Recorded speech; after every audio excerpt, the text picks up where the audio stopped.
Here we have a new 2025 Cadillac CT4. This CT4 comes in the sport trim level in black raven. And then we have the jet black with jet black accent, leatherette interior. For the powertrain, we get a 2-liter turbocharged 4-cylinder made into an 8-speed automatic transmission. To the front end here, we get our LED headlamps along with LED daytime running lights. Love the mesh grille you get with the Sport. And even though it didn't get the update that we got on the 25 CT5, still kind of competes in terms of small sports cars. Down here, these are 18-inch satin graphite alloy wheels. Love the look of those. We get passive keyless entry on all 4 doors. Memory seat functions here, power door locks, Bose sound system. We have our power mirrors. We have blind spot monitors in those. And then we do have electronic rear window lock and child lock, so we don't have to manually activate the child locks for each side. One-touch automatic up and down windows for the front, express down for the back. Trunk release. Electronic parking brake. Manual tilt and telescoping steering wheel. Here's the power driver's seat. We do get 4-way power lumbar support there. And then we have our thigh support as well. That's manual. But a big thank you to Cadillac of Murfreesboro for allowing me to review this CT4 today. I'll leave a link below in the description. And if you're looking to get the best price on one of these in your area, click that link down below. It takes a minute to fill out your information. I'll make sure the local dealers are fighting to get you a best price, the best price on a CT4.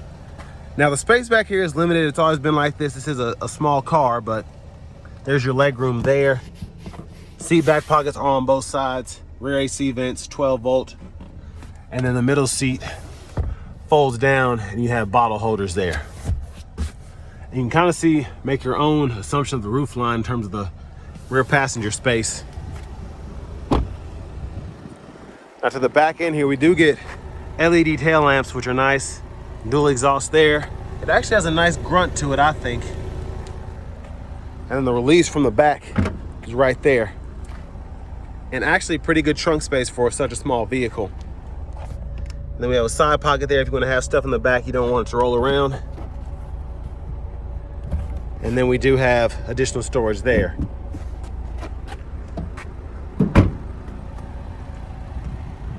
Now to fold the seat down, I'll show you that here momentarily. All you have to do is pull right here. That'll fold flat, and then pretty easy to get it back into place. The only thing is you have to kind of do it yourself. There's not a little clip or anything to put the seat belt there.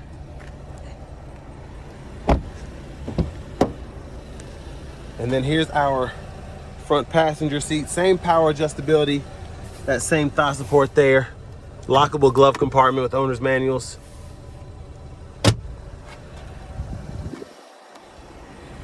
And then just a quick look at the window sticker. It's a little glare there, but should be able to see pretty well. $46,140 is the sticker price, and there are your fuel economy numbers. But as we come back around to the front, just a quick look in the engine bay. 2-liter turbocharged 4-cylinder. Let's go ahead and hop in the driver's seat.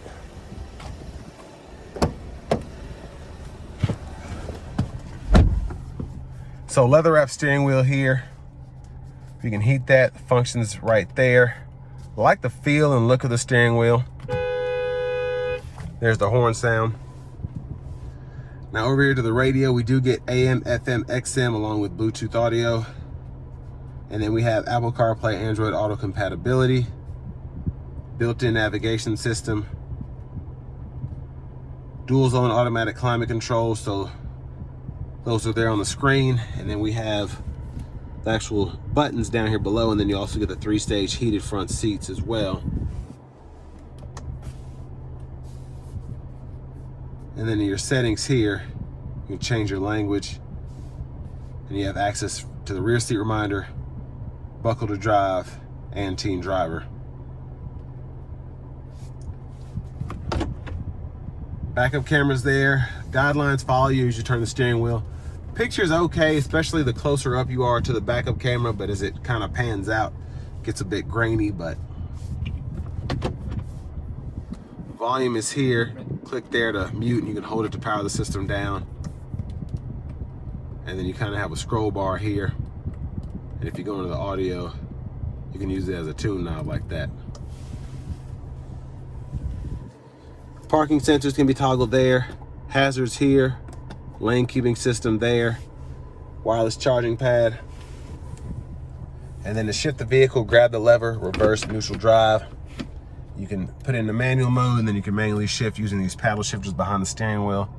And that bottom right-hand corner of the digital part of the gauge cluster, you can see what gear you're in.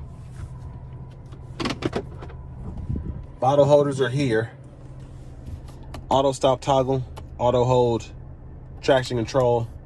And then these are your drive modes. And you get My Mode, Tour, Sport, then Snow and Ice. And you also get animation within the screen, so you can kind of see how everything is tuned based on what mode you're in there. There's a center console cubby space. The SD card was actually removed, so there's that. USB-C, USB-A port, 12 volt. Let's see if we can pull this up now, just so you can get a glance at it. All right, while that's loading, there's a sunroof. We can tilt or slide. That's one touch there. Goes all the way back. Then you can close it the same way. Look at the back seat from up here. There's that screen. Vanity mirror. And then back to the steering wheel. Blinkers. High beams when the low beams are on, flash. You can toggle the auto high beam there. And I like that you get an animation right there letting you know when they're on or off.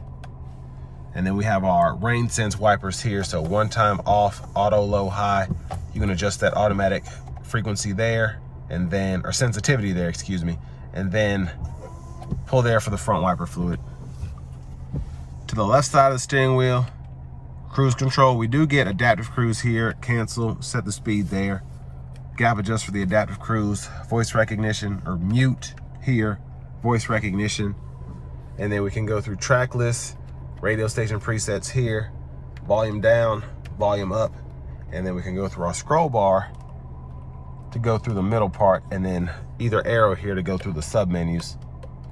So in the settings, we can change our units of measurement as well as our info page options. So I always like to turn the trip to off, and then make sure that my fuel economy is on, because all this other stuff I usually don't need. And then push button starts here. Finally, here is the key fob with remote start.